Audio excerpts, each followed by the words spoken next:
Todos sabemos que um porto é muito mais do que navios, cargas e máquinas. Um porto também é feito de pessoas com histórias de alegrias, superações e tristezas.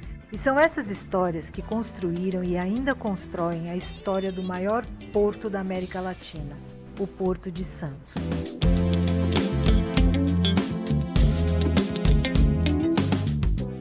Olá, sejam todos muito bem-vindos. Eu sou a Meg Valau e esse é o podcast Porto e Gente, temporada 2. Para você que está chegando aqui agora, o que é o Porto e Gente? O Porto e Gente é um podcast que tem como missão registrar a história das pessoas que trabalham no porto. Tá? Então, ele vê o lado humano das pessoas, ele vai muito além as pessoas que estão por trás dos maquinários, tá? Dos tijolos e das paredes. Então, fica aqui para você vai ouvir muita história boa. Se você já conhece o podcast, se já está habituado e sabe que é um projeto independente, se você puder, contribua com qualquer valor, ajuda a gente a manter o projeto. O Pix vai aparecer aí na tela, e se você conseguir ou não, deixa, se não, não puder, dá o seu like aí que a gente já fica feliz, tá bom? E esse recado vai para o empresário. Se você é um empresário que tem daqui da Baixada Santista e quer atrelar o seu negócio a um projeto que valoriza pessoas, vem para o Porto e Gente, entre em contato comigo. O meu e-mail é portoegente@gmail.com. Bom, já dei todos os recados, agora vamos ao que interessa. Hoje a gente é o último podcast do Mês Internacional das Mulheres. Eu vou encerrar com uma pessoa extremamente interessante. Ela tem um currículo de pelo menos 5 páginas, não vou conseguir falar tudo aqui. E é uma menina jovem, mas é muito interessante. Eu fiquei assim fascinada quando eu peguei o currículo dela. Bom, eu recebo aqui hoje a Maria Cristina Gontijo. Eu só vou resumir, tá? Depois ela conta o resto. Ela é advogada e auditora ambiental portuária. Maria Cristina, seja muito bem-vinda.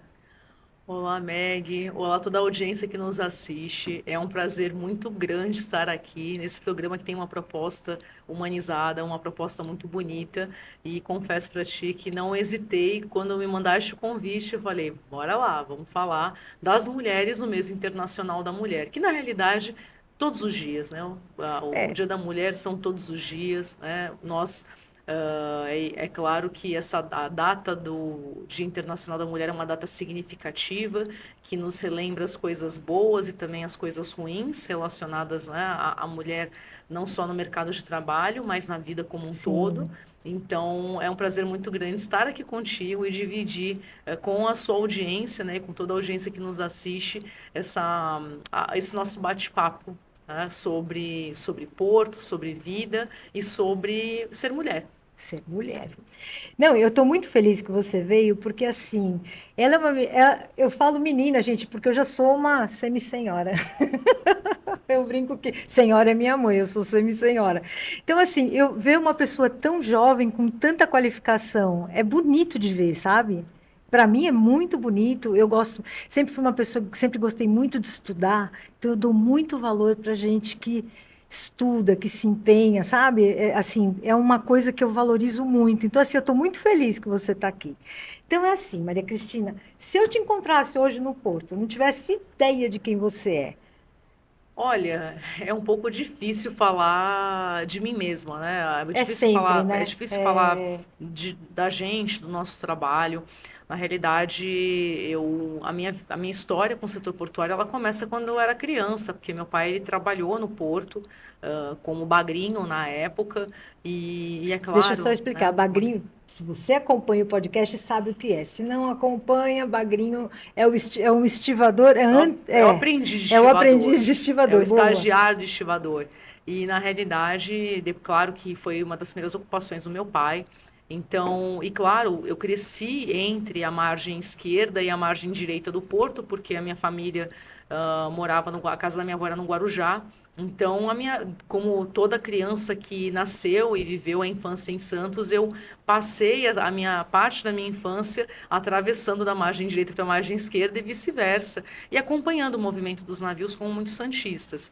Mas jamais eu poderia imaginar que eu fosse trabalhar na atividade portuária, que de fato sempre foi uma atividade muito voltada para o público masculino, Sim, sim. historicamente, assim como a atividade da navegação. Então, quem é a Maria Cristina dentro do porto? A oportunidade de trabalhar no setor portuário, ela veio praticamente faz aí uma década, né? Então, eu não posso dizer que eu sou muito nova no porto, mas sim, dentro do trabalho portuário, do setor portuário, eu digo que a minha vida começou há praticamente 10, 12 anos, quando o estudo, né, a oportunidade do estudo me levou para a educação, me levou, o conhecimento me levou para o setor portuário. E quando se fala muito na questão de gostar de estudar, eu sempre gostei muito de estudar e por vir de uma família da minha parte paterna, né, e da minha mãe também, a minha origem foi muito humilde, né, uma origem de que todos tiveram que trabalhar para poder se sustentar. Eu aprendi muito com os meus pais, né, tive uma condição melhor, porque eles me auxiliaram muito, mas me deram as ferramentas, né, me mostraram a importância do trabalho. Eu comecei a trabalhar cedo, de certa forma, e o valor do trabalho e da educação, principalmente a educação, me oportunizaram entrar no setor portuário. De fato, quando eu comecei, né, vou falar muito rápido aqui, como eu falei, é difícil falar da gente, né, é difícil As falar de mim pessoas têm mesma, dificuldade. mas para falar a verdade, eu nunca imaginei que eu fosse trabalhar no setor portuário ou mesmo na navegação. Tenho muitos amigos, colegas que começaram com 14, 15 anos, seja no Camps, né, que faz um trabalho Sim. incrível com jovens aprendizes que trabalham, né, começam a trabalhar nas empresas marítimas, portuárias, seja amigas, né, ou amigos que começaram trabalhando muito cedo no setor. Não foi o meu caso. Eu efetivamente segui uma vida em terra, não no costado, mas em terra mesmo. Comecei com a minha família na área empresarial, meus pais sempre foram empreendedores e, para falar a verdade, eu sempre fui uma grande entusiasta da área ambiental. Eu sempre fui uma entusiasta da sustentabilidade, sempre me comuniquei muito bem com esse público. Falando em público, de fato, comecei a me comunicar jovem com o público, e isso me trouxe uma bagagem para eu começar a ter as minhas próprias escolhas, né? Então, quando eu fui prestar o vestibular para fazer o curso de Direito, para estudar Direito, eu tinha ali também uma outra gama de possibilidades dentro do que eu achava que era para mim. E mesmo na faculdade de Direito, eu não tive nenhuma aula voltada para o setor marítimo e portuário. Isso é importante frisar isso, porque hoje eu estou professora de Direito Marítimo e Portuário na Unisanta, que é uma instituição que tem a cadeira como obrigatória praticamente ali desde o ano de 2005, 2006, por meio da doutora Eliane Otaviano Martins, por meio da família Teixeira. Então, eu não tive essa oportunidade de conhecer o setor marítimo e portuário nem na universidade, mas as questões ambientais de sustentabilidade sempre estavam ali comigo. Então, quando eu fui fazer meu TCC, aí sim eu entrei um pouco na parte portuária, porque eu falei sobre a parte aduaneira, eu falei sobre exportação de carne bovina. Então, eu juntei a sustentabilidade, o agronegócio e falei de porto na parte aduaneira. Mas entrando efetivamente na parte portuária, depois de formado, eu demorei aí praticamente uns 10 anos para entrar no setor, mas se foi por meio da educação. Então, o meu mestrado me oportunizou conhecer grandes mestres e professores, como a doutora Eliane Otaviano Martins, que eu sempre falo muito dela, falo do professor Adilson Luiz Gonçalves, que são grandes mestres para mim, tanto no marítimo quanto no portuário. E a partir do conhecimento da educação que eu comecei a lecionar as matérias, comecei a trabalhar como educadora e aí sim, depois botando a mão na massa. Quando eu brinco que trabalhar no setor portuário é como se fosse né, um bichinho, né, muita gente fala isso, é como se fosse um inseto que te pica e parece que você vira né, uma outra pessoa. E foi assim comigo, eu me apaixonei pelo setor. Então, aliando sustentabilidade com o setor portuário, eu me apaixonei. E fiz a minha formação em auditoria ambiental portuária, que é, querendo ou não, uma formação muito voltada para engenheiros. Então, eu fui a única advogada da turma que quis trabalhar, né, que quis fazer a formação para poder atuar como auditora. E, a partir daí, a minha vida no setor portuário foi chegando. Então, tanto no ensino quanto no operacional, eu acabei procurando somar sempre as habilidades, até que no ano de 2021 eu fui indicada, né, para ser a primeira mulher coordenadora do CENEP, do Centro de Excelência Portuária de Santos, que inclusive hoje temos aí inúmeros amigos, diretores, como o professor Alexandre Eusébio, que é um grande colega, o presidente André Bonini, antigo presidente também o Caio, que foi o presidente que me conduziu ao cargo. Então, eu honro muito e agradeço todo o CENEP, toda a equipe, porque de 2021 em diante eu brinco que foi um grande divisor de águas na minha vida, porque se eu estava pouco na operação pela auditoria desde 2018, ali, meados de 2018, de 2021 em diante eu estive na operação praticamente todos os dias, todas as semanas, vivendo, respirando Porto diariamente. E aí, claro, procurei trazer isso para toda a minha vida como advogada, né, como gestora. Falando em gestora, é importante também deixar claro que, e até omitir isso, mas eu também trabalhei no Poder Público de 2016 a 2019, eu trabalhei em Brasília, na Câmara dos Deputados, então foi nessa época também que eu abracei muito o regulatório, né, que conheci bastante as agências reguladoras, trabalhei muito para a questão de sustentabilidade relacionada a municípios, comitês de bacia hidrográfica. Então, assim, é uma caminhada, sabe, Meg? É um pouco difícil falar tudo isso em pouco tempo, mas é uma caminhada, né? Eu falo muito isso para os jovens, né? Para os jovens, aqueles que estão ingressando na universidade, os que estão com 25 se formando, 26 anos, né? 24, eu falo, gente, a experiência ela vem com a caminhada. Sim. Não é uma fórmula pronta. Hoje eu vejo grandes mulheres lideranças femininas, né? Então eu já fui chamada de liderança feminina no setor, e eu acho que até eu me humildo muito para falar sobre liderança feminina no setor. É claro que estou professora há mais de 10 anos na área, né? Fui a primeira mulher coordenadora do CENEP, coordenadora pedagógica. Trabalho, continuo, apesar de não estar mais coordenadora do CENEP, continuo trabalhando no setor como consultora, como advogada, como professora, mas eu me humildo muito para falar isso, né? Porque eu tenho muitas amigas que são grandes lideranças, não porque simplesmente ocupam um certo cargo, mas porque construíram uma história forjada a partir do setor de navegação, do setor portuário. Então, posso enumerar amigas aqui que estão no setor há 15 anos, há 20 anos, e que literalmente começaram ali com seus 18, 19, 20 anos. Nossa. E que hoje já têm seus 40 anos, são esposas, mulheres, mães, profissionais, e que a vida delas foi forjada dentro do porto. Quebraram pedra, né? Com certeza. Entraram há 20 anos atrás. Quebraram paradigmas mesmo, né? Hoje não são só, são lideranças porque estão gerentes, estão superintendentes, estão diretoras de operação, diretoras jurídicas. Então, isso mulheres da área da segurança pública, como a doutora Luciana Fuschini Nave, uma grande amiga que foi a primeira mulher, maravilhosa, a primeira mulher a chefiar a delegacia, né, da Polícia Federal do Porto de Santos. Então,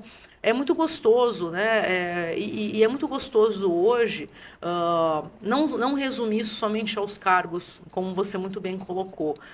Olhar para as mulheres que estão por trás desses cargos. Sim. As mulheres mães, esposas, né? Que se construíram a partir de tudo isso e que passaram a assumir cargos de relevância, sendo exemplo hoje para as meninas, para as moças, para as jovens que estão ingressando no setor. Então, falar de mim, né, eu não posso falar só de mim, eu tenho que falar de todas essas mulheres nas quais eu me inspirei e me inspiro muito. E se eu me considero uma mulher portuária, com certeza, porque não é porque eu não estou na operação portuária mais todos os dias que eu deixei de ser uma mulher portuária. É claro que hoje eu atuo na consultoria, continuo atuando na área de treinamentos, consultoria, advogando no setor portuário, advogando no setor ambiental. Então, continuo atuando muito na questão de sustentabilidade voltada para o setor portuário, apesar de não estar mais num cargo público, né, dentro do Porto de Santos. Mas o fato é esse, a gente nunca deixa de pertencer a esse universo, porque uma vez que você entra, é muito difícil você sair. Você foi picado pelo mosquito. Todo mundo que vem aqui fala isso. Foi picado pelo mosquito e aí se apaixonou.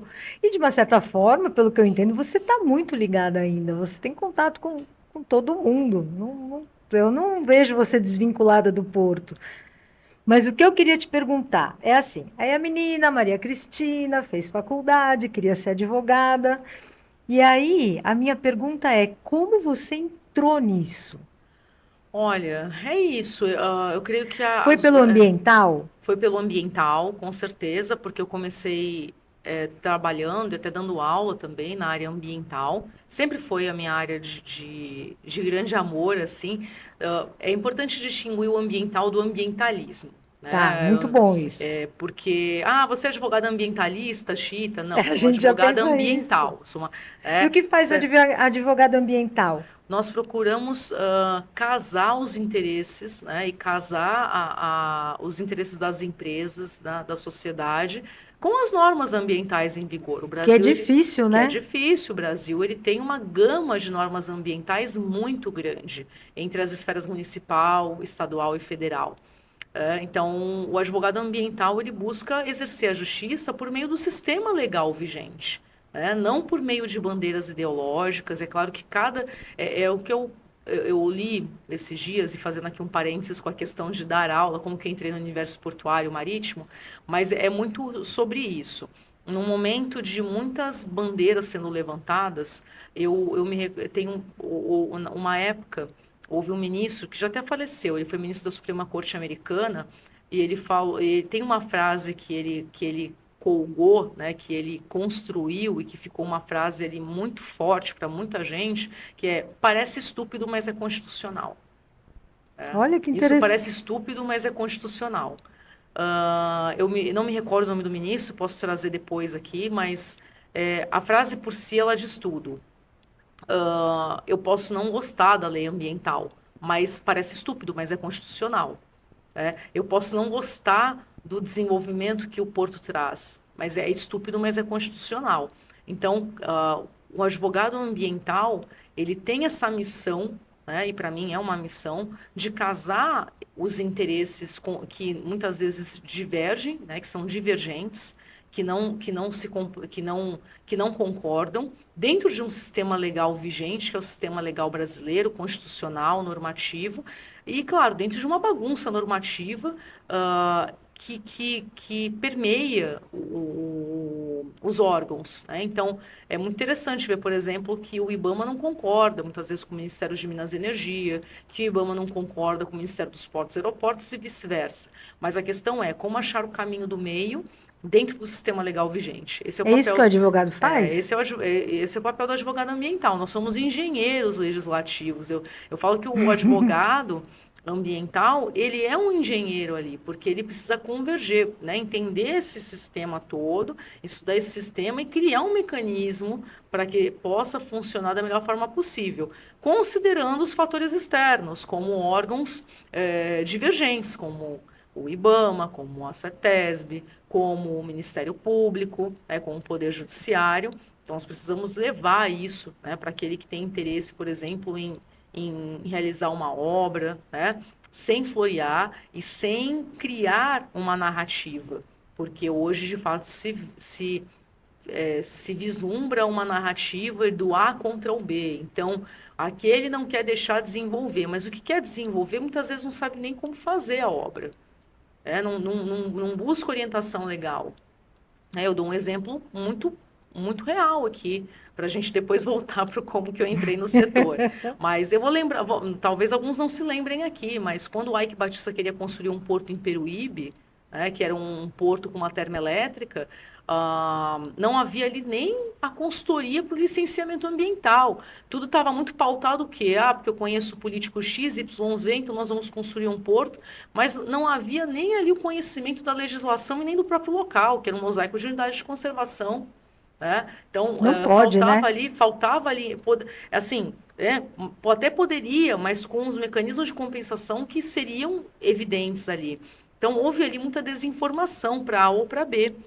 E é importante estar sempre munido de uma consultoria especializada, porque senão fica isso. Se eu me pegar nos interesses só da prefeitura, do Estado, né, sem olhar o escopo normativo, não existe ali nem o compliance, nem a governança, e muito menos uma segurança jurídica, que é o que mais se discute hoje. Então, mas assim, voltando para como que eu comecei na área, foi por meio foi por meio do meu mestrado. Eu estava no mestrado em Direito Ambiental e no mestrado eu tive a honra e o privilégio de conhecer a doutora Eliane Ottaviano, que já era uma grande referência, né, a maior doutrinadora jurídica em português de direito marítimo, e ela que me abriu o espaço para poder conhecer mais da área e foi isso que aconteceu, né? Quando eu entrei, quando eu vislumbrei, eu fui e fui correr atrás, né? Porque não basta você, é uma área muito operacional. Então, se você também não, muito se fala desse choque entre academia e como é realmente na vida real, tanto a navegação quanto a operação portuária, e de fato é. Né? Então, eu fui trabalhar na prática para poder É legal estudar porque você tem, teoria. né? Você tem os dois lados. A teoria e a prática. Muita gente fala assim, mas afinal, você é professora ou você é advogada? Porque ou você só pode ser advogada ou você só pode ser Isso não professora. existe. Eu falo, bom, eu brinco que eu sou total flex, né? Eu sou híbrida, Você é então brasileira, eu né? sou brasileira. Então eu sempre busquei ter um olhar para os dois lados, porque nós precisamos nos colocar, né, no lugar do outro. E para mim, né, eu que entrei no mestrado sendo uma advogada, entre aspas, né, com pouco tempo, uma jovem advogada, eu vi o quanto a academia me trouxe um novo olhar, o quanto isso complementou na minha advocacia e vice-versa. Porque muitas vezes, realmente, o acadêmico 100% puro, ele está fora ali da Tá realidade fora da. do que acontece. Então, a ideia é sempre trazer E o teve quê? algum choque você sair da teoria para a prática? Teve muito choque. Para falar a verdade, eu sempre procurei ouvir muito. Eu sempre procurei ouvir as pessoas que eu entendiam que eram pessoas que, para mim, eram referência. Então, professores práticos, então eu fui ali sempre procurando ouvir, né? Buscar ali o conhecimento com muita humildade, sabendo que eu não era estagiária de agência marítima, que eu não trabalhei, né, em rebocador, mas eu sempre estava ali buscando esse aprendizado, que hoje é o que eu vejo que muitos alunos e ex-alunos vêm fazendo, vêm buscando, aqueles que realmente têm interesse. Isso me deixa muito Você feliz. acha que o interesse tá aumentando? Com certeza.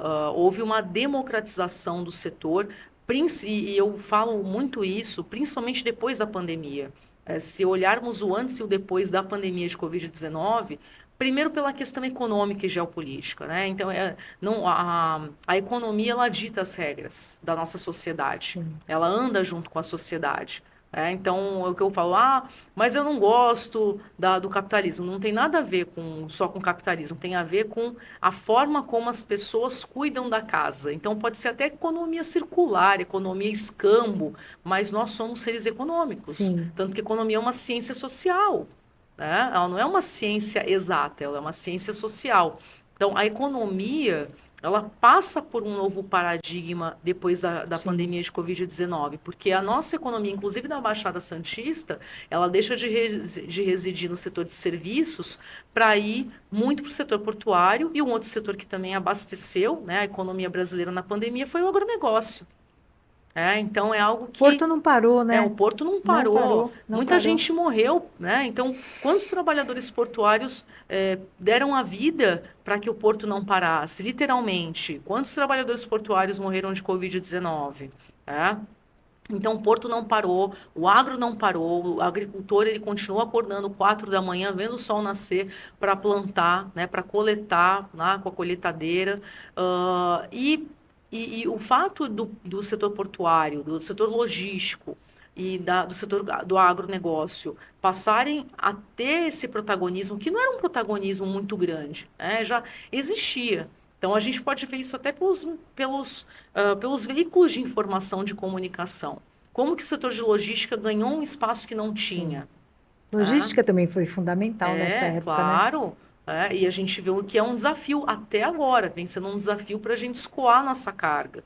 Então, esse movimento de evidenciar a importância desses setores para a economia brasileira criou um novo paradigma dentro da sociedade. E aí isso passa a fazer o quê? Democratizar o conhecimento. Então, as universidades que já trabalhavam nessa área, como a Unisanta, a professora Adilson Luiz Gonçalves, eu digo que ele é um dos meus grandes mestres portuários. Que eu brinco que humildemente eu fui lá bater na porta dele em 2018, 2017, 2018, para conversar com ele sobre o NEPONT, que é o Núcleo de Estudos Portuários Marítimos Territoriais da Unisanta, e de lá para cá muita coisa aconteceu, né? Muitas pessoas foram tocadas, temos, além dele e de mim, vários outros professores que são membros do grupo. Então, é claro que o ensino aqui, principalmente na Baixada, muda muito, né? Como é Houve que é o uma nome do grupo? NEPONT, Núcleo de Estudos Portuários, Marítimos e E o Territoriais. que faz esse grupo? Ele é um núcleo de pesquisa registrado no Conselho Nacional de Pesquisa pela Unisanta, né? Então, ele é um núcleo acadêmico, a princípio, que estuda, né, questões acadêmicas voltadas para a relação porto-cidade, sustentabilidade no setor portuário, a parte aduaneira, a parte trabalhista portuária, e nós temos aí grandes pesquisadores e professores como o desembargador Celso Pio, que ele é membro do núcleo, a professora Lígia Dutra, que foi muitos anos da prefeitura aqui de Santos, é uma engenheira maravilhosa, está com a gente lá no núcleo, professores da parte da engenharia elétrica, que estudam também a questão operacional dentro do Porto de Santos. Então, isso é algo muito positivo, né? Então, falar desse boom pós-pandemia, falar também da democratização da educação portuária. Hoje, o jovem, que eu não tive essa oportunidade, não assisti televisão que tinha programa voltado para a parte portuária. Né? É. Não tem, hoje Não tem mais, tinha, né? hoje tem tem muito mais, mais. hoje Então, tem hoje o mais. jovem, ele tem a oportunidade de visitar o Museu do Porto. Gente, eu nem sabia, e não tinha naquela época, estava fechado o Museu do Porto. Então, isso é muito bom, né? As escolas estão recebendo essa Não, é informação. tão novo. E aí a gente volta para aquela questão. Não existe no imaginário feminino a ideia de trabalhar no porto, porque é novo, acho que até para os homens, se você parar para pensar, para os jovens, não para os homens. Porque assim, um menino, ele pode até querer trabalhar no porto se ele tem alguém da família no porto. É. Mas uma pessoa que não é ligada a ninguém do porto, você acha que ele pode, eu vou querer, não sei. Então, eu gosto de falar sempre pelos exemplos. É um fato isso, mas hoje, com essa democratização da educação portuária, eu vejo uma mudança nesse cenário. Então, é muito isso. A mulher que ia trabalhar no porto, ou ela ia como desavisada, caía de paraquedas, prestava um concurso, Muitas. como a gente conversou aqui, até, Ou ia ser né? secretária. Ou ia ser secretário, ia trabalhar no administrativo, mas hoje eu vejo, então, eu até já comentei isso, mas eu ressalto muito aqui o trabalho que o Camps, né, o Campos de Santos, o Campo Guarujá vem fazendo, porque muitas empresas do setor de navegação e portos vêm pegando esses jovens do Camps, né, ou do Campo Interessante isso, Guarujá, bem que interessante. começam ali com 14, 15, 16 anos, tem jovens que eram do Camps e hoje são gerentes de empresas de O navegação, campus, então, seria né? uma entrada O Campus ele sempre foi uma entrada muito grande para os jovens, né? para o Que não, porto. para o porto, que talvez não tivesse ninguém da família trabalhando no Pois é, porto. interessante isso, eu Tá? nunca tinha escutado. Faz muito sentido. E eu falo isso por ver isso. Eu tenho uma ex-aluna que eu não vou enumerar o nome, mas ela sabe quem ela é. Eu vou até mandar para ela, né, o link aqui do programa.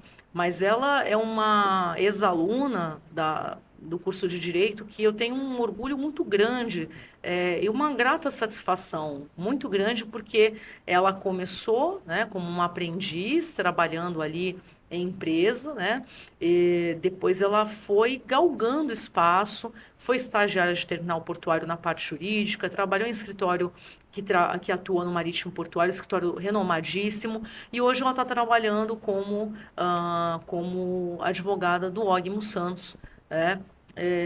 E é uma jovem que tem um talento incrível, né? E eu me vejo ali, eu falo, gente, olha só, né? Se na idade dela, aí a gente se coloca nisso. Caramba, se na idade dela, né, eu tivesse aquele conhecimento, olha, mas eu fico feliz de ver o sucesso dessas jovens que começaram cedo, que já estão ali brilhando, sabe? Ocupando o seu espaço. Mas Porque você sororidade provavelmente foi um é isso. exemplo também para ela, não foi? Olha, Porque você espero foi que sim. professora dela, claro Eu que espero foi, que sim. claro. Mas assim, para mim isso é um baita presente, sabe, Meg? E não é demagogia. Ah, muito se fala nesses eventos fechados para mulheres do setor, né? Eu andei, agora no mês de março, eu andei participando de alguns.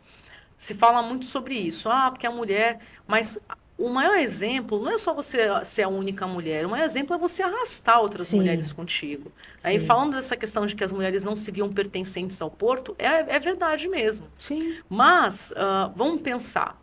Na navegação, as mulheres eram apenas 2%. Aqui no Brasil, a gente melhorou muito esse percentual. No setor portuário, depois que a ex-diretora da ANTAC, Flávia Takafashi, que saiu recentemente, finalizou seu mandato agora, mês passado, ela abriu um precedente muito importante. O que é abrir um precedente? Né? Ela quebrou um paradigma, ela começou a fazer o quê? Estatística. Ela lançou um estatístico de mulheres que trabalham no setor. Isso a gente está falando de 4 anos para cá. Mas esse ato dela lançar um estatístico e a ANTAC criar uma política voltada para equidade e inserção de mulheres no setor, já aumentou esse percentual, né, que era ali de 8, 10% para 18%. E contando, né, and counting, né, e contando, porque eu tenho certeza que a tendência é as meninas olharem os programas de televisão, olharem, né, aqui o teu programa e falarem, poxa, que legal, eu posso trabalhar na administrativa, eu posso trabalhar na operação, eu posso ser aprendiz. Então, isso de fato é a grande democratização e o movimento que está acontecendo de equidade de gênero no setor. Falando por mim, né, não só como professora, mas na época que eu atuei no Senep como coordenadora, quando eu entrei, nós éramos uma equipe. Era a Eu que. Milena, beijo para você. Era a Milena, que era assistente administrativa na ocasião, depois ela foi, inclusive, né, promovida, ela falei, vamos botar ela como professora, porque ela já era técnica de segurança do trabalho. Então, era a Milena, eu entrei como coordenadora, e aí a gente começou a travar uma luta ali para aumentar a equipe. Né? Tinham 2 estagiários rapazes na parte de desenvolvimento de sistemas, TI, e aí nós começamos a ver processos seletivos. Nesse ponto eu quero também aqui nomear e agradecer muito o Bruno, né, o Bruno Pelox, que sempre trabalhou muito no movimento voltado para a equidade de gênero e também a questão LGBTQIA+, né? E o Bruno foi um grande incentivador meu quando a gente fazia as entrevistas e eu falava, ó, e não era para falar, não, vou pegar só mulher. Não, a entrevista ela era igual, ela era equânime. Então tinha rapazes de universidades e meninas de universidades. Então, quando eu vi ali que o comprometimento era maior por parte da entrevistada e que eu via que ela passava ali, eu falei, bom, temos aqui um rapaz e uma moça. Ah, vou escolher só porque é mulher? Não. Ela acabou tirando 10 em todas as provas. Então, nisso nós conseguimos inserir mais 2 O estagiárias mérito, mulheres, né? foi pelo Não mérito, só pelo nunca gênero. foi pelo gênero. Né? Então, nós conseguimos inserir mais 2 estagiárias mulheres. Hoje, quando eu vou visitar a equipe do Senep, hoje já não é mais uma equipe, é uma baita equipe. E quando eu vou lá, eu vejo que já está igual ou foi ultrapassado, porque temos a nova gerente, temos aí 2, 3 estagiárias. Então, a equipe ela já está equânime. Então, não é mais assim aquela coisa. Pô, quando eu entrei, eram 3 homens, 4, 5 homens e uma mulher. Então, hoje está tá equânime. Ai, que E isso bom. é muito legal. É um movimento aí Se a gente pensar aí de 5, 6 anos para cá. Então, Muito recente. é Né? recente, Muito recente. mas é isso, é o papel, né, de democratizar, de mostrar que é um mercado, que você pode entrar nesse mercado independente do teu gênero, e com competência, se você gosta, se você tem vontade. Então é isso. Não, sabe o que você está me falando aqui? Uma coisa que também é um outro mito, que eu já escutei, inclusive, aqui, que no Porto se entra por indicação. Já escutei isso muito. Eu acho que no passado, sim. Sim, porque era muito isso. Sempre foi um mercado muito fechado, muito masculino, e de fato. Era aquela coisa de pai para filho, Sim. né? Como tudo, a gente não pode romantizar e falar que é só no Porto. Imagina. Não, não Então, tem se a gente. atores? Que a mãe é atriz Atores, e a filha vira exato. atriz também? Então, não dá para Na romantizar e falar assim, política. né? Querer polemizar a situação, porque só no Porto, não. Na política, Não, na, não, na, na mas vida eu não disse assim artística. só no Porto. É que Né? existia essa história de que no Era Porto só. É que nem a praticagem, né? Não, é de pai é, para filho, não, é é, concurso. é Então. concurso e não é bem assim. Eu É, vejo muita gente que entrou no Porto por concurso, Foi até né? interessante porque eu, né, o pessoal, enfim, da comissão da OAB, nós estivemos recentemente na praticagem de Santos e volta e meia também sempre levo os alunos, mandar um abraço aqui para o comandante Souza Filho, para o seu Fontes, né, para o Canhete também, Alexandre Canhete também, que é das relações institucionais. A conversa era essa, né? Então era de pai para filho. Não, não é que é de pai para filho. Inclusive tem filhos de prático que não passam no concurso para É porque prático. não é para qualquer um, Não é para não. qualquer um. É muito E difícil. é muito isso, né? Então, quando se fala, por exemplo, em trabalho portuário avulso, com certeza era muito de pai para filho. Então, até a questão sindical, os movimentos sindicais, tinha muito isso. Hoje as coisas mudaram, porque o mercado mudou. De fato, o estar dentro do porto era por questão de conhecimento mesmo. Então, é que nem o filho do ator, né? Vamos pensar É, lá o tem Tarcísio vários. Filho. Então, é aquela criança que cresce naquele ambiente. Então, e eu vou além, né? Os sucessores de empresas do agro, sucessores de empresas familiares, por quê? Porque você está ali no dia a dia. Então, tem filhos de trabalhadores portuários que passam a ser trabalhadores portuários, mas não porque o pai falou, tem que ser assim, É porque tem mas é contato com porque aquilo, tem né? É o mundo contato que ele porque gosta, conhece. É o mundo que né? ele É uma conhece. coisa natural, mas não é só de pai para filho, não. Se você quiser, é aquela coisa, é um processo árduo. Como foi o meu processo? Eu Então, estou muito curiosa. né? Foi assim, Maria Cristina estava lá fazendo direito, tinha a questão ambiental, e aí Eu comecei depois primeiro dando aula. começou dando Eu aula. comecei primeiro na docência. Eu não, e claro, né, como advogada, eu sempre advoguei mais nas questões. Comecei no civil, depois eu comecei a trabalhar com ambiental voltado para o agro. Trabalho até hoje Aqui em nessa Santos? área. É porque a família da minha mãe também trabalha com agro em Minas Gerais, né? Ah, Então, desde a universidade eu gostava muito de participar de eventos voltados para o agro. Mas eu comecei primeiro na advocacia ambiental, então eu não comecei como uma advogada maritimista, que nós temos escritórios muito antigos, muito renomados, voltados sim, ao setor sim. marítimo, que também tem muito essa questão, né, de pai para filho, né, filhos que Foi difícil para tomaram você entrar sem ter o a, com, cer- pedigree?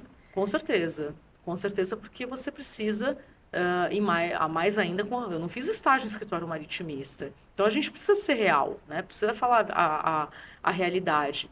E assim como a advocacia ambiental, há necessidade da experiência.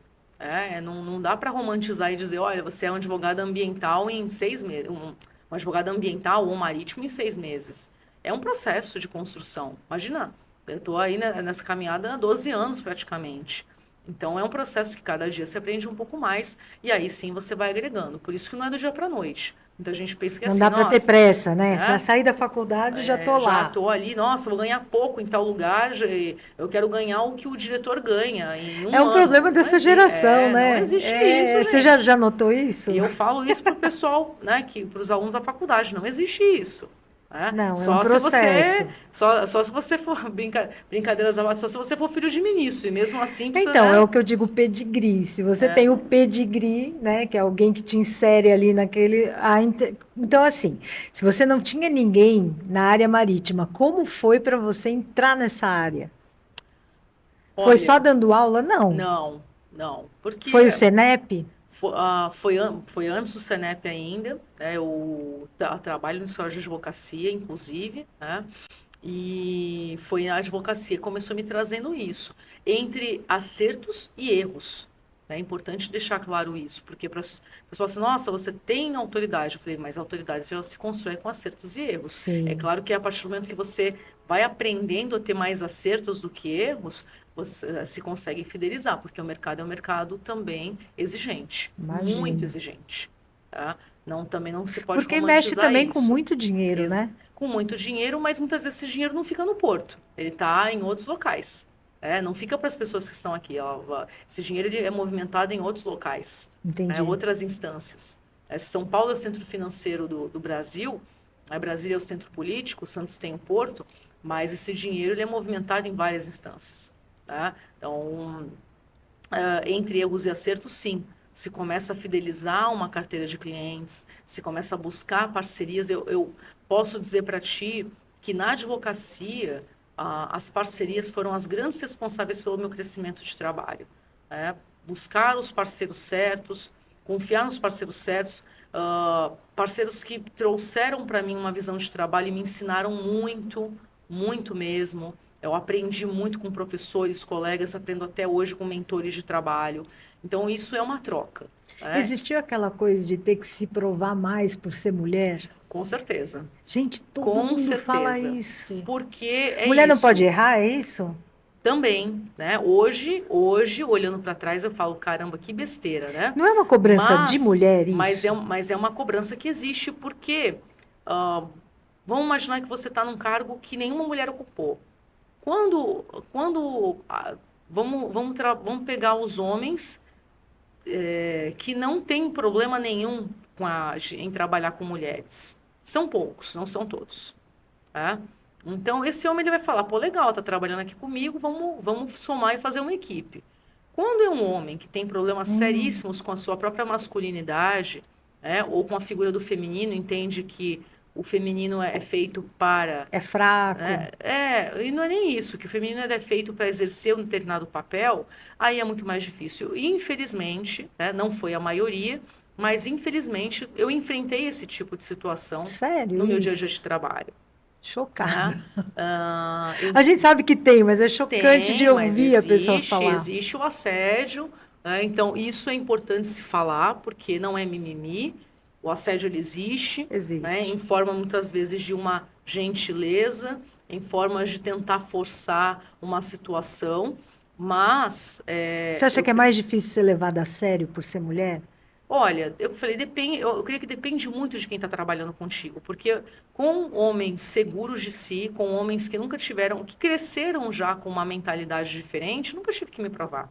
Pelo contrário, a conversa sempre foi de igual para igual e sempre foi muito acolhedora. Mas sim, existiram momentos, né?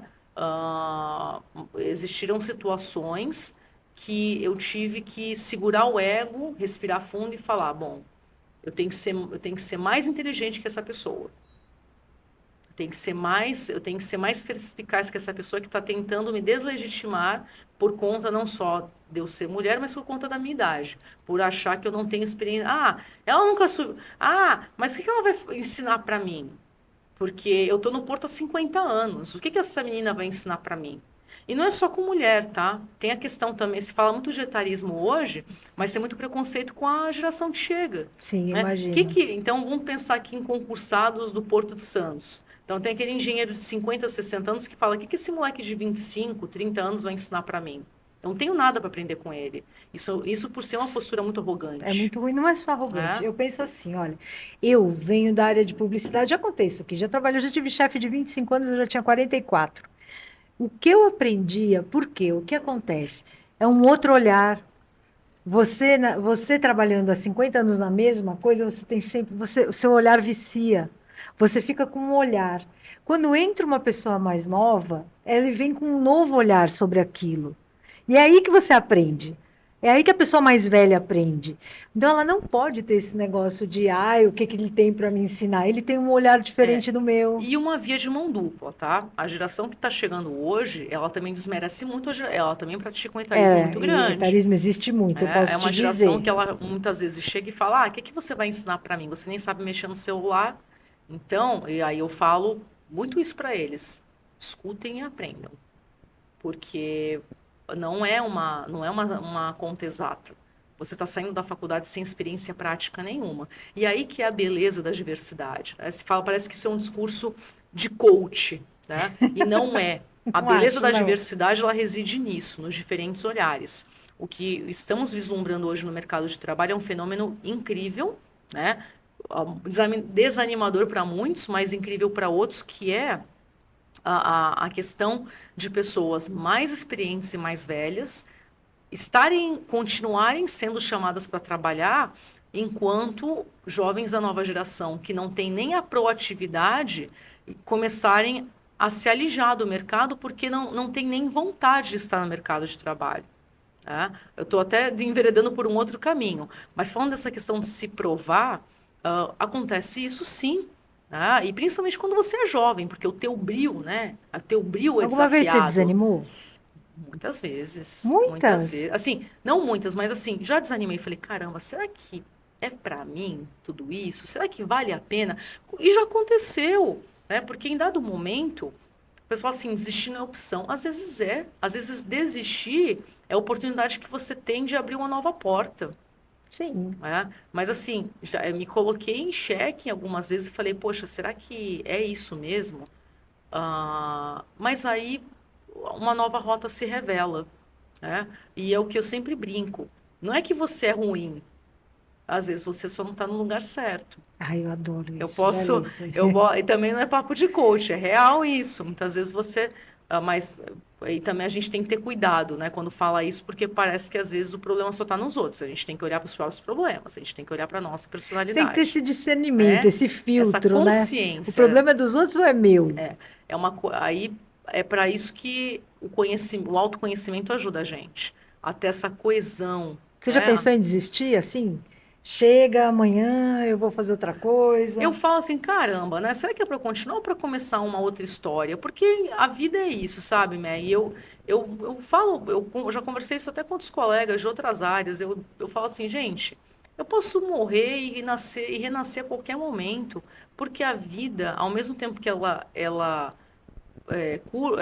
é curta, digamos assim, ela nos dá a oportunidade de começar e recomeçar quantas vezes for Sim. preciso. A gente chama Diz fênix, que as né? possibilidades só se encerram quando fecha o caixão. Eu li essa semana Exatamente, isso. exatamente. E o setor portuário, eu falo assim, pô, a pessoa ela só é daquele setor, às vezes ela pode mudar Tem de vários, né? Se setor, você às saísse vezes ela agora do que pode você está fazendo, o que complementar. você faria? Olha, eu, Alguma con- coisa que te atrai, que brilha seu olho? eu continuaria trabalhando com sustentabilidade, porque eu amo trabalhar com sustentabilidade, amo trabalhar com a consultoria ambiental, isso é uma coisa que eu não me vejo sem, mas se fosse para mudar completamente de vida, talvez ah, continuar trabalhando continuar trabalhando com educação, porque é interessante transformar a vida das pessoas, e a parte de consultoria sempre foi algo que me deixou muito à vontade, né? Trabalhar com o público, né? Isso que a gente está fazendo aqui, trabalhar com o público, trabalhar com comunicação, talvez quem sabe, talvez, né, trabalhar com comunicação. Eu não me vejo numa vida diferente, né? Eu acho que às vezes é só ajustar as velas, porque gostar do que eu faço, eu gosto muito, né? Eu gosto demais do que eu faço. Isso é um fato mesmo. E eu agradeço muito. Se não fossem as oportunidades que apareceram no meu caminho, porque foi isso. Eu não tinha pai, eu nunca tive pai advogado, eu não tive mãe advogada, eu não tive família empresária do setor portuário, eu não tive família na área da advocacia ambiental, nem na área da consultoria, e foi uma construção realmente que veio. E foi Simplesmente possível, que né? foi possível. Foi A minha possível. família continua dentro da área empresarial, então ainda tenho o meu lado empresarial, com uma equipe, com pessoas que eu honro e que eu admiro demais, porque são elas que fazem acontecer essa empresa familiar que até hoje continua, né? e na qual hoje eu trabalho de uma outra forma, né? Eu levei o meu trabalho, principalmente jurídico, para dentro da empresa. Então, eu brinco que a vida é isso, ela é uma possibilidade, são inúmeras possibilidades, né? E eu creio que depende muito de cada pessoa. Não existe uma fórmula pronta para todo mundo. Não, então eu vou ali porque meu pai foi, então tem que estar ali, meu filho, meu neto. Existem as famílias que são centenárias, que vão continuar, o pai, o filho, o neto, o bisneto, e que lindo isso, Eu conheci um né? estivador aqui que o bisavô dele, ele já não é jovem, então o bisavô dele estaria hoje com mais de 100 anos, que foi estivador. E E vem de uma assim, família. e tem aquelas pessoas que falaram, bom, eu vou fazer meu caminho diferente, eu vou ser X e meu filho vai ser Y. E tá tudo bem. E que bom, né? Porque talvez o meu filho biológico não seja não siga a mesma profissão que eu estou seguindo, mas talvez eu possa abrir para uma pessoa, um aluno, um mentorado, um estagiário, que foi o meu caso. Eu fui contemplada por grandes mestres que me abriram oportunidades que jamais eu teria entendido que eu teria a possibilidade de desfrutar, né? Interessante, é muito legal a sua história. Me conta uma coisa, do que você sabe do Porto hoje, o que que você mudaria? Bom, trabalhando com sustentabilidade, é claro que o Porto chegou primeiro que a sustentabilidade, principalmente falando da nossa história, do Brasil. O que eu mudaria no Porto? Bom, primeiro que o Porto, ele tem uma configuração. Cada porto, cada cidade tem a sua história, a sua configuração própria. Mas o que eu mudaria, né? A forma como se enxerga a sustentabilidade. A sustentabilidade ela não é só um ativo do relatório. Ela não é só uma palavrinha que, tudo é ESG hoje, tudo é SG. Não, sustentabilidade parece que nós estamos totalmente desconectados do planeta. Nós somos o planeta. Sim, Se, se se tudo fica poluído, nós morremos. Então, quando se olha para a sustentabilidade como algo negativo, eu trabalhei a vida inteira assim, nunca peguei câncer, mas 10 amigos seus tiveram câncer, né? é. Quantas pessoas trabalharam no polo petroquímico de Cubatão que tiveram leucopenia, tiveram câncer? Muita Quantos gente. trabalhadores da roda morreram para a gente chegar numa consciência ambiental, né? Você acha que tem muita resistência ainda? Ainda tem pessoas que têm resistência e veem isso como algo que é só um custo. Mas é o que eu sempre E o brinco. custo pessoas? Então, o custo, o que que é o custo? Porque adianta um só ganhar dinheiro para sem pagarem o tratamento do câncer? Pois é, então. Então, isso é algo que marca muito, porque tem muita gente que diz que isso é uma besteira Já ouvi, ainda. eu já ouvi. Isso é besteira, porque o que os olhos não veem, o coração não sente. Mas espera aí, você vai continuar comendo peixe contaminado com mercúrio, Então, eu acho né? que é uma área muito interessante para uma cidade de porto, porque você, vamos supor, eu não trabalho no porto, mas eu tenho preocupação com o que o porto pode fazer com a cidade, com o mar que eu tomo banho. Né? Então, eu acho que é um trabalho muito importante, mas eu já ouvi isso, é Né? besteira, só Então, encarece tudo. assim, foi até interessante, até para finalizar aqui a nossa conversa, né? Que hoje eu sei que a gente já está no É, horário, mas outro dia eu estava discutindo com um colega da navegação, que eu falei para ele, eu mostrei para ele, não mostrei, mas eu comentei com ele um vídeo que foi disponibilizado. Colocaram um microchip numa baleia. E essa baleia, o que ela precisou desviar de mais de 50 navios para não ser atingida, porque todo mundo fala assim, não, porque o transporte, o porto é a via mais sustentável.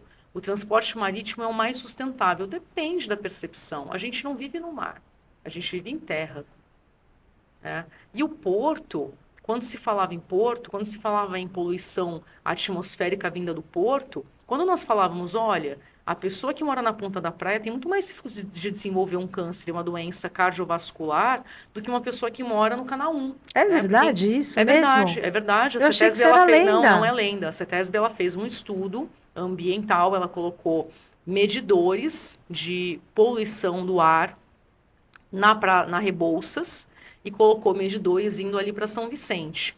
E ficou claro que o nível de poluição atmosférica para quem mora num prédio colado no porto é uma poluição muito maior. Bom, se eu estou respirando ar sujo, o que vai acontecer comigo, com o meu pulmão? Sim.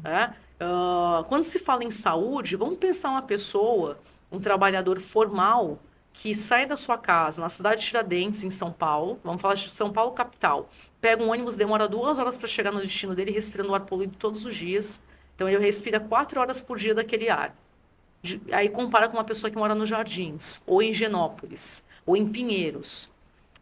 A autópsia dessa pessoa, quando o médico ele faz a autópsia dessa pessoa, o pulmão dessa pessoa que respirou esse ar poluído durante 10, 15, 20 anos, ele equivale ao pulmão de um fumante pelo contato com a poluição Imagina o atmosférica. trabalhador do porto. Então, é algo que a gente precisa repensar, porque o poder público ele é onerado com isso. Então, os países mais sérios, por que que a prevenção é tão grande nos países mais desenvolvidos? Porque ele não quer um trabalhador com câncer para onerar o Estado. Sim. Ele quer um trabalhador saudável. Então, isso é consciência socioambiental e econômica. Não é só ambiental, ela é socioambiental e econômica. Porque esse é o desafio do tripé, é o tripézinho da sustentabilidade. Esse é o desafio. E como que você acha que o porto está em relação a isso? A gente está melhorando muito, mas falta bastante. A gente está melhorando, já existe um movimento que veio pela pandemia e que veio pelos stakeholders, pelos acionistas estrangeiros europeus, na sua maioria. A gente está num movimento muito importante, mas nós ainda precisamos trabalhar mais essa questão da sustentabilidade para ela não ser só um item de prateleira e uma falácia dentro Sim. dos fóruns. A sustentabilidade precisa ser realmente, assim como a questão da equidade, não é só uma bandeirinha, mulher, o mês da mulher, Só não, lembrar em não é março, só lembrar né? em março, tem que ser algo praticado no dia a dia. É isso. Bom, então para finalizar, porque ela tem que dar aula, gente, ela tem que ir embora. Bom, quando você olha para sua história, o que você mais se orgulha? Só para encerrar. Olha, difícil falar, né? Porque a gente também tem o costume de não se entender como merecedor. Ah, o que me deixa muito grata é ver que eu peguei o trem em alguns momentos em que o trem estava passando, e o que me deixa muito grata da minha história, sem demagogia, sem vaidade nenhuma, é poder aprender com quem está aprendendo comigo. Muito Né? legal É isso. aprender com quem está aprendendo comigo. Isso para mim é a minha maior gratidão, de verdade. É algo que eu olho para trás. E outra coisa, né? É algo que a minha mãe também sempre me fala muito. Caramba, você foi lá. E eu briguei muito por isso também, para construir a minha própria história, para que eu não ficasse dependente da história somente, né, das pessoas que vieram antes, do meu pai e da minha mãe. Então, eu procurei construir a minha própria história. Ainda estou construindo. Ainda Sim, estou você é jovem. construindo. Mas olha, é muito gostoso conversar com você. Eu ficaria aqui horas, você tem que ir embora da aula. Também preciso encerrar. Mas você volte quando puder. Eu gostei muito dessa parte de sustentabilidade, porque assim, a gente não tem ideia. A gente não tem muita ideia. A gente ouve, ouve, e é o que você falou, às vezes as pessoas falam, e a gente não está entendendo nada, a Acho verdade que é é essa. uma coisa assim tão longe e nós somos a Não, quando natureza, você deu nós esses somos o dados de planeta. ponta da praia, de não sei o quê, eu falei, gente, é mais perto, é uma realidade muito próxima. Sai um pouco daquela teorização toda de que. Porque uma coisa é você escutar o que pode, o que aconteceria, outra coisa é você me mostrar. Olha, fizeram um negócio assim, assim, assim, e descobriram que quem está perto, quem está. É um negócio que meio que dá uma. Impacta, sabe? Assim, Sim. é um assunto que eu gostaria de voltar no futuro, que se você puder voltar, a gente Poxa, conversa. gratidão profunda. Né? Muito Estaremos legal. aí. Gente, eu vou encerrar. Eu quero agradecer você ter ficado até aqui, né? E eu espero que você tenha gostado muito da Maria Cristina Gontijo, como eu gostei. O tempo é curto, a gente acha que 1 hora, ai, 1 hora é demais. Não é, quando o assunto é profundo, quando a pessoa tem profundidade, ela tem bagagem, 1 hora não dá, gente, não dá. Mas eu agradeço que você ficou até aqui, que você, espero que tenha gostado também, e aqui fechamos o Mês Internacional da Mulher. Mas eu continuarei trazendo mulheres aqui, é lógico, né? Tá bom? Maria Cristina, muito obrigada. E a você, muito obrigada também. E Curte, comenta, compartilha, se inscreve no canal. 60% das pessoas que assistem o canal não se inscreveram ainda. Me dá essa moral, tá bom? Obrigada e até mais.